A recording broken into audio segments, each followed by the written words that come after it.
O Kasuga, maaga ka pala pumasok. Ano kailangan mo? Lo, ba't naman ang sungit mo ngayong araw? Hindi ka naman ganyan ah. May kailangan ka ba?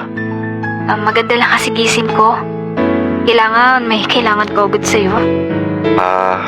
Sige, huwag mo na ako usapin. Ha? May problema ba? Ayoko na kumausap sa tulad mong napaka-spoiled. Wow ha? At paano naman ako naging spoiled? Yung pinambili ko lang naman sa'yo kahapon, kalahati ng baon ko. Never ako nagsayang buong buhay ko. Hindi naman kasi ako spoiled kid na kaya magtapon ng pera. About pala doon. Sorry. Kasalanan mo naman din kasi yun eh. Alam ko naman nakasalanan ko yun. Pero sobra naman yung ginawa mo nun. Sige na, patatawarin na kita. Basta patawarin mo na din ako. Sige, bahala ka.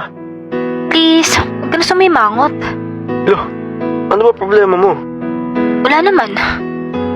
Tignan mo tong babaeng to. Sinabi niya wala naman daw problema.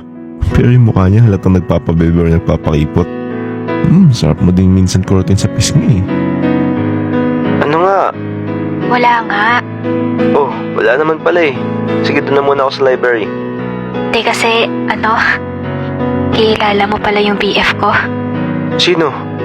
Jaden yung name niya. Tapos sabi niya, pinsan mo daw siya. Si Jay? Yung kapangalan ko na magkapatid yung nanay namin? Oo, yun nga.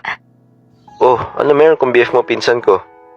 Kasi, meron daw kayong family reunion this week. Meron ba? Hindi lang siguro na-inform ni Mama. And lang sana, if pwede mo kong mareto kay tita. Sa mama niya? Oo. Pass. Ha?